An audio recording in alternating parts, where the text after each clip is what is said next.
Okay. It is an honor, ladies, to be back with just you. So what we're going to do for the next segment is take some of the questions that you wrote down earlier and talk just women to women about some of the issues about dating and relationships. I have these questions with me.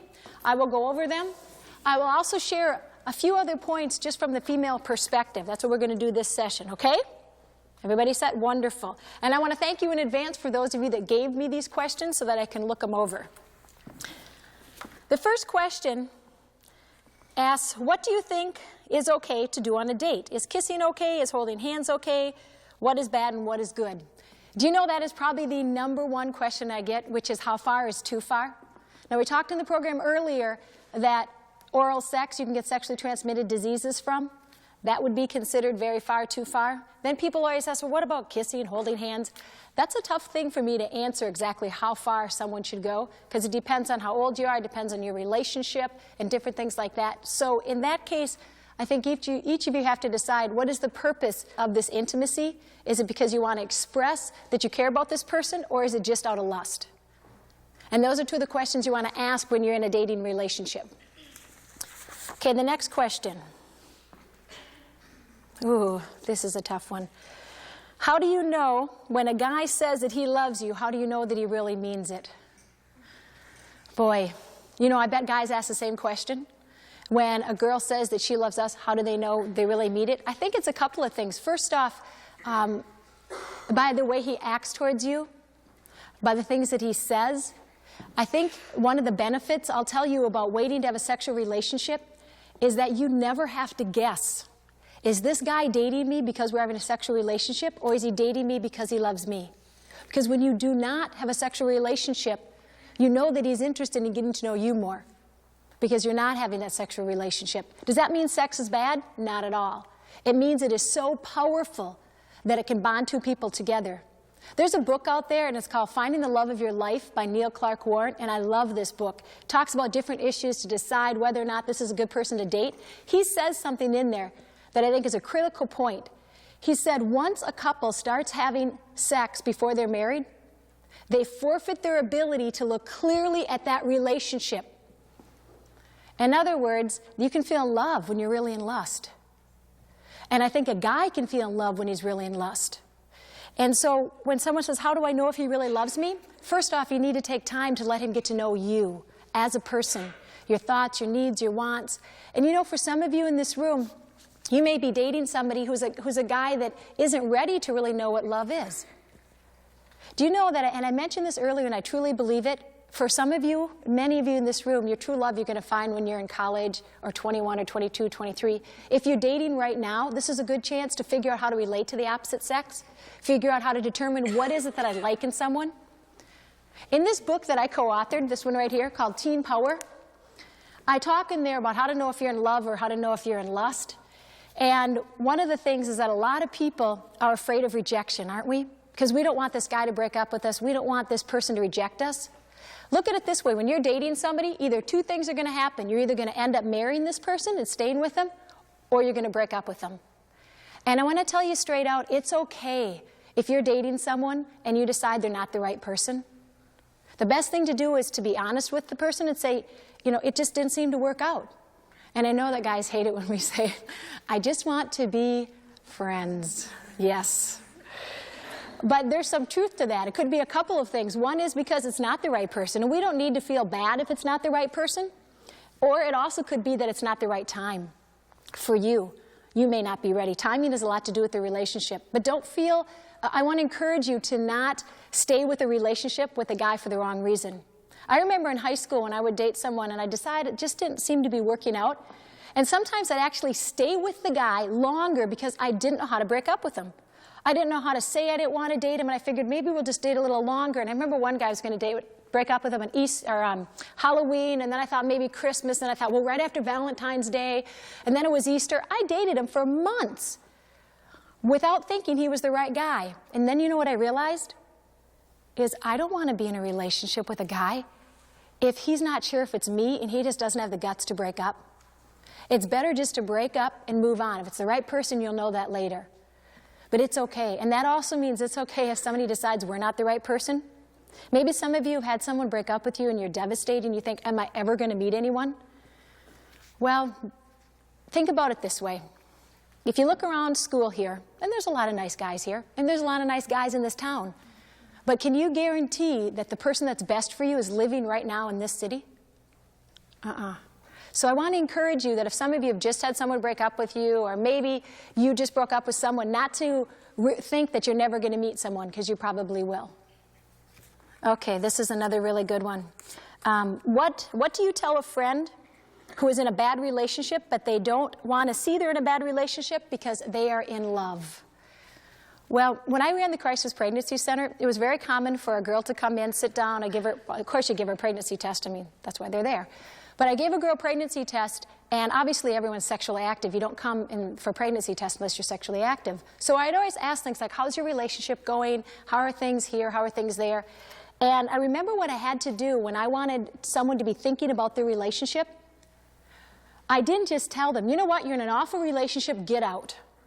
Because that was too strong. Instead, I started asking them questions. I'd ask questions like, so, tell me about your boyfriend. Tell me what you like about your boyfriend. Tell me how your relationship is going. And then they started to come up with some of the reasons why they wanted to break up. And if you are someone in this room who has a really good friend who's in a bad relationship, whether he's controlling or there might be abuse, or you can see the relationship's based on sex, my recommendation to you is a couple of things. First, talk to your friend and ask her questions. Don't tell her what to do right away. Ask her questions about how she's feeling about the relationship. And then ask her this question, if she's sexually active. If you stopped having a sexual relationship, do you think your relationship would still be going on? Do you think he'd still stay with you? And then if she says, well, yes, of course, say, why don't you try it? And find out what it's really based on. And start to develop those things I showed you in the pyramid. I can remember a friend of mine who I was talking with, and she came to me and she said, Ellen, I'm in love. This is the guy. Finally, I met him. And I'll call her Susie. I said, Susie, how long have you been dating this guy? I didn't even know you had a boyfriend. She said, we've been dating about 3 weeks. So you know what I asked her? I said, Susie, are you sure this is the right one? She said, absolutely. And I said, you're having a sexual relationship. You're having sex with him, aren't you? And she said, yes. She and I have different values. And I said, tell me one thing you like about this guy. She said, what? I said, tell me one thing that makes this guy different than the other guys you've dated. And she said, why do you always ask me the most difficult questions? And I said, Susie, you are not in love. You're in what? Lust. You're in lust. Absolutely. And you know what? She broke up with him and ended up getting married to a different guy. And I think it just took her a few different relationships. But luckily, she didn't get pregnant during any of those, but she could have. Okay. So my recommendation, if you have a friend, just be kind, talk to them about it. Give them some handouts. Introduce them to Jason. He'll convince him, won't he? Okay, how can you tell if it's love or lust? Well, I went through a lot of books to put this together, and I came up with some points. I'm going to leave this book in your library, so if you want to read more, it goes over how to know if you're in love or infatuated, fun things to do on a date to avoid the temptations of sex, how to communicate on a date. And I'm going to tell you a couple of these things that I put in here. When you're thinking to yourself if you're in love or infatuated, love tends to want what's best for the other person. You're dating this person and you want what's best for them. Love tends to look at more than just one issue. Maybe you're in love with somebody because he's on the football team, or because everyone else likes him, or because he's really smart. That's good qualities. Or maybe you think he's very handsome. That's good. However, is that the only thing? If it can't go any deeper than that, it's probably not love. It's infatuation. And love means you even like the things that are not so good about the person, which would mean that you'll love them because you get along well, you have things in common, because you can talk about issues, but you might even like the fact that sometimes they're a little, you might even put up with the fact that sometimes they're a little late, but talk to them about it. Now, I want to make a clear point. I'm not recommending that if you're in love with somebody and they're abusive, they drink too much, they're into drugs, that you'll say, well, I love them, so I'll accept that. You can be in love with someone who may not be the best person for you to stay with. And it takes guts to recognize the difference. Just because you're in love doesn't mean it's somebody you want to commit to. But love really does accept that people aren't perfect. Some of the other things I put in here is respecting each other's qualities, admiring them, attracted to many qualities. I think it's very important also to share things in common. To have things that you like to do together, whether you like to do sports together, whether you like to read, whether you like to go to the movies, something that keeps your relationship growing as a team. On the other hand, infatuation, usually you're attracted to just one thing about the person. It's associated with little growth. In other words, you're not growing together, you're not communicating with the person. And it's also associated, infatuation is associated with a lot of jealousy, because you're afraid that that person is not going to be trusted. You're afraid that that person is out dating somebody else. You know, sometimes as women, we almost get into we want to control a guy because we don't want him to go out with someone else. You got to let go, because if he's the right person, he's going to pursue you. And if he's not, then there's somebody else out there better that will treat you the way you deserve to be treated. And if you, I really, really see, if you set the standard high, you're going to draw a guy that attracts to that, to setting the standard high.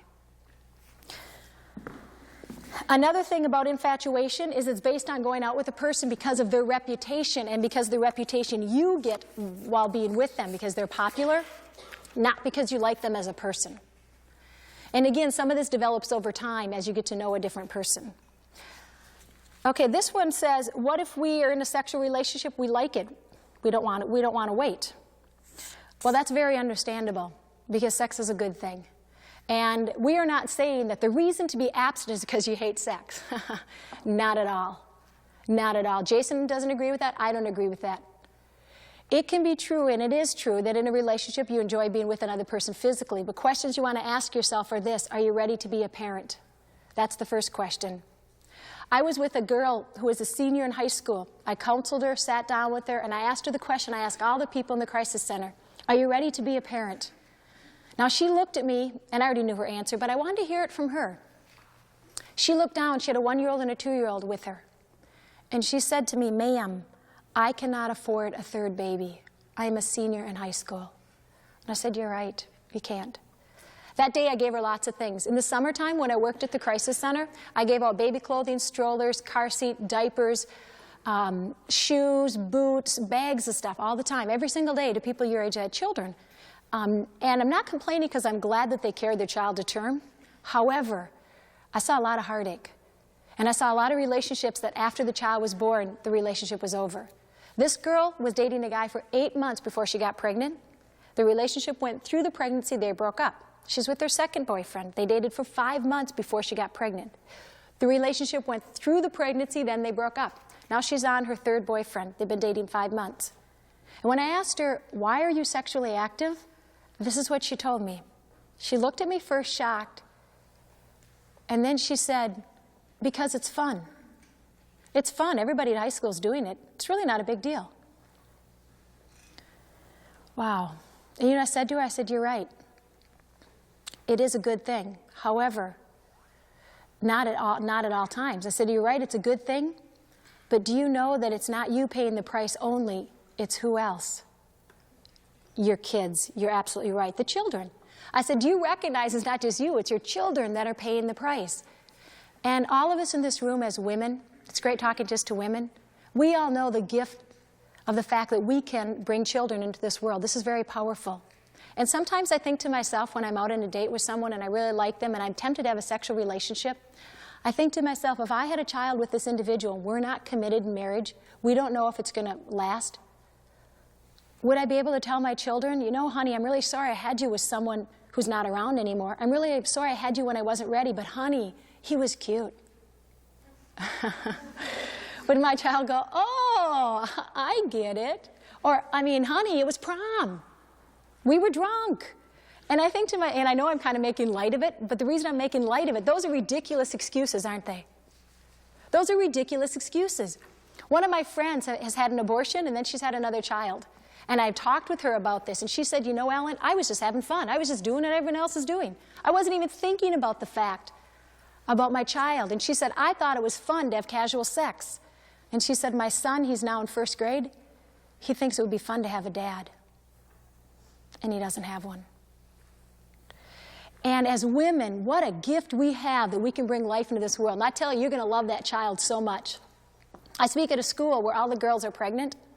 And it's a school, they pull them out of the public school, it's a small school, and they put them into a program.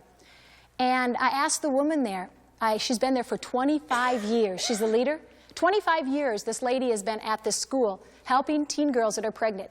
And I asked her this question. I said, how many of these girls that are pregnant, how many of them end up getting married to the guy that they had a child with in high school?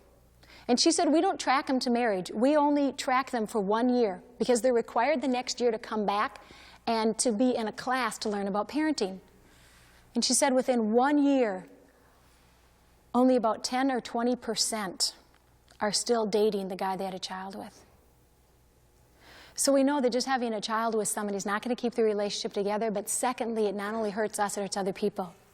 And another thing is that, yes, sex is a good thing, but before marriage it can be very confusing. And this pyramid that I showed you earlier, that I talked about, all these things we all need and want. And I challenge you to set a foundation like this and not set a foundation like that, to make it more clear to build these things. And let me tell you why it helps by waiting from a guy's perspective. I have this book here that I really like. Maybe you've heard of Men Are From Mars, Women Are From Venus. Anyone heard of that book? Okay, most people. This is called Mars and Venus on a Date. And this, I've highlighted the whole thing. I've gone through it. It's very good. I want to tell you something in here I think is wisdom from this guy's point of view. I want you to listen. I want you to think about your relationship. He talks about the importance of a woman respecting herself and waiting to have a sexual relationship because it helps a man learn all those steps to develop his love for her. Listen to this. Listen closely. The wisdom of waiting to be intimate is that a man's desire has a chance to grow into a higher level of expression.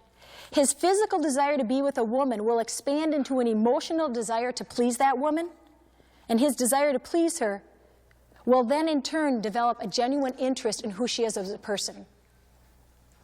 Okay, I added a couple words in there at the end. Now this one is another thing. It goes on to say that no matter what a man receives, he feels better about it when he has actually pursued it and achieved it on his own.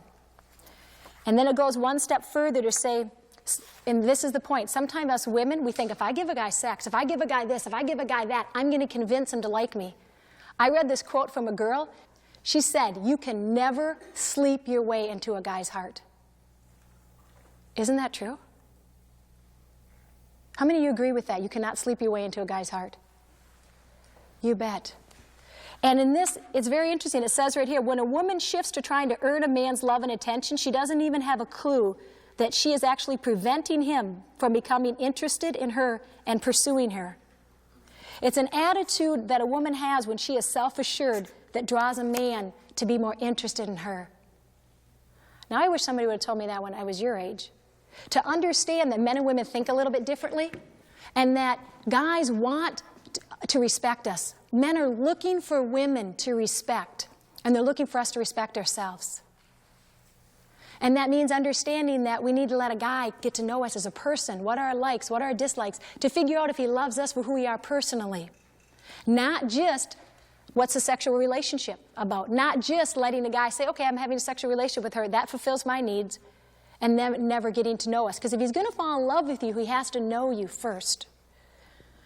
Now, again, that doesn't mean that sex is bad. It means it's so good, it's so powerful, it can cloud your vision.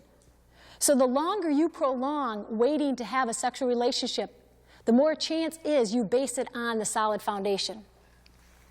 Now, I cannot say that 100% of the time, if you know someone, they had a sexual relationship before marriage, that the marriage won't work. That's not true at all. There's no complete absolutes. But you do err on the side of confusion if you have sex before marriage. That can happen and does happen. Does it 100% of the time? No, it'd be ridiculous to say 100%, but it does and can happen. Now, if you are saying to yourself, Ellen, I am not a virgin, this program isn't for virgins. It doesn't really matter. What matters is what do you want in the relationship that you're in.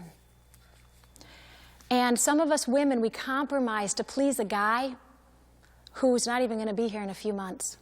We compromise on our morals to get this guy to like us when really we need to set the standard high, develop ourselves as a person so that when we're ready for marriage and we meet that guy, we have more to offer him. And I mean more to offer him as you developed yourself, you became a better person. One of my close friends didn't date at all in high school. She didn't even date in college. And I never heard her complain. I never said, woe is me, I don't even have a date. She just kept making herself a better person, interested in things. She went on to school, got a master's degree, and then she went out for sport after that. She was involved in sports, and she met her husband. They're happily married. They have 2 children. And one thing I really liked about what she did, and I was very impressed, is that she just kept making herself a better person. So when she was ready for marriage, she met this guy and she had a lot to offer. She wasn't feeling sorry for herself. She wasn't compromising on her values to get another guy to like her. She just liked herself for who she was. And some of you in this room, maybe you're saying, Ellen, I don't look like the person on the front cover of a magazine. I'm not tall enough. I'm too short. I'm too tall. I'm too wide. I'm too thin. You know what? I'll guarantee you this right now. The person that falls in love with you is going to like you for exactly who you are. You don't have to look like her. You don't have to look like her. You don't have to look like anybody in the front cover of a magazine. They're not always that happy. Looks really don't determine necessarily somebody's happiness. What determines their happiness is how they feel about themselves and the relationships they get into. Okay. If you've had oral sex, is it considered losing your virginity? It is not considered losing your virginity if you've had oral sex. To lose your virginity would have to be intercourse. And so you are still a virgin if you have not had sexual intercourse with a man. Then you're still a virgin. And I have some friends that have been raped. And they say to me, Ellen, I didn't make that choice to be raped. I was raped. And they tell me, and I like this attitude, they said, in my mind, I'm still a virgin because I have not given away my sexuality yet. So they recommit to their purity, and then they start over again. And I really like that attitude. I think it's very good. And even if somebody made the choice to be sexually active, to recommit to their purity. This person told me not to read this out loud, so I'm not going to, but I'm going to paraphrase. It's something about, and I know this happens, about people going out at night, guys and girls, and they ended up having slumber parties, so to speak. And they said, is that going to be tempting? That seems to be the thing these days. Oftentimes, the different schools I'm in, where people after prom hang out together, they sleep overnight in the same bed. Let me say this to you. If you are dating someone, and you're wondering, should I sleep in the same bed, and will it be tempting? If it is not tempting at all, you're probably with the wrong guy, okay? You got a problem if you're not tempted. So here's my recommendation. It's a tough thing to be sleeping with a guy next to him and think that nothing at all is going to happen, you know? That's like taking an ice cube, throwing it in the fire and think, is it going to melt? Yeah. It's a good thing if you're attracted to somebody. So if your goal is to not be sexually active, if your goal is to keep your purity, if your goal is to be respected, if you put yourself in a tempting situation, it's going to be tempting and it's going to be tough. And it's better to draw the line way back. Draw the line way back so you're not in a tempting situation. This one says, how do I know if I have a sexually transmitted disease? There's a lot of different ways to know if you have a sexually transmitted disease. And sometimes they have symptoms, sometimes they don't. Sometimes there's pain when you're urinating. Sometimes you get a lesion from a herpes virus. Sometimes you get a wart. Many times you do not have symptoms, like chlamydia. The majority of the females will not have any symptoms. If it goes undetected, some of the women will end up getting pelvic inflammatory disease, which can lead to infertility. So if someone has been sexually active, it is important to go get tested. There are places in your community, you look in the yellow pages, and you go get tested. It's better to know. I know some people tell me, I don't want to know. It's just better to know, because some of them are curable. And if you have one that is not curable, the 4 H's, herpes, hepatitis, HPV, and HIV, then at least you know how to deal with it. Okay. Here's one that I put down because I wanted to mention it to you, because I get this one a lot from different girls. And they say, what if you don't want to have a sexual relationship, but your friends think you're a prude? They ask, what if you're in a relationship and your boyfriend thinks you're a prude if you don't have a sexual relationship? But what if your friends are calling you a prude, or they're calling you this, calling you that?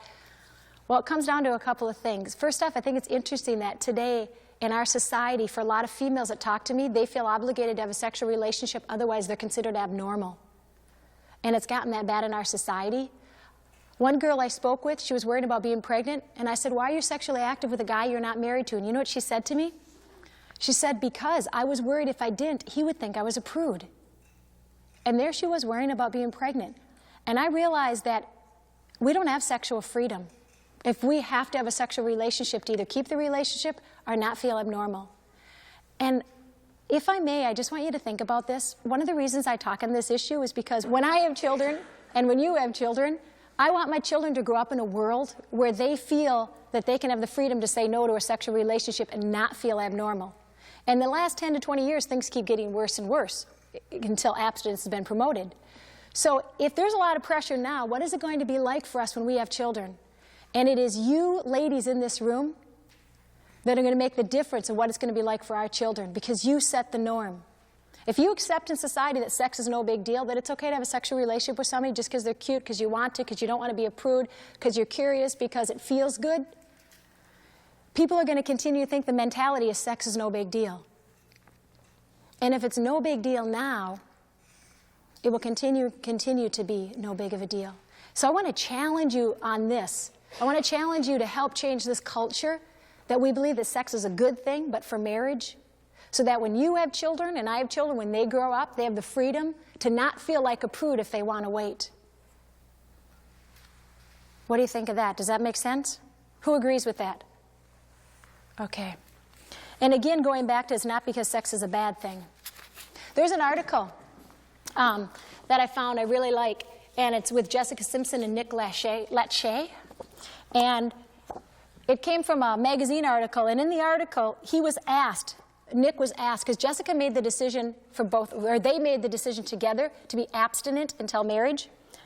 And he's asked in this interview, is Jessica's decision to be abstinent from sex a hard thing to deal with? And he said, it's not the easiest thing in the world, but I respect her, and I think it's very sexy. You know why I think it's very sexy? I think for a couple of reasons. The first reason is because when you say, I want you to get to know me first, it's sexy because then it says I have a lot to offer more than just my body. And the second thing is that when you have a life of your own, if you want a guy to pursue you, if you want a guy to be interested in you, continue to have a life in your own. Don't just drop all your friends, drop everything and say, I found this guy. Because oftentimes guys will then feel pressure to make a commitment, and it gives, when a girl does not pursue a guy, and a girl has a life of her own in addition to dating the guy, but she has a life of her own, she has her own friends, she has other things to do, it exerts zero pressure on a guy to say that he has to commit at that moment to a long-term marital relationship. And what it does is it gives him the freedom to develop a relationship with you. So my encouragement to you, my last encouragement to you, is when you do find someone that you really like a lot and you're spending time with him, don't dump your friends. Keep your friends. You're going to need them to bounce things off of. You're going to need them to talk to, and you're going to need them to be intimate with, because a guy cannot be everything. He cannot be 100%. Neither does he want to be, because you don't want to be 100% for a guy, do you? You don't want to be his whole world and have to be responsible for his happiness. Okay? All right, I want to thank you so much for listening today. We're out of time, and I hope you guys have a great day. Thank you very much.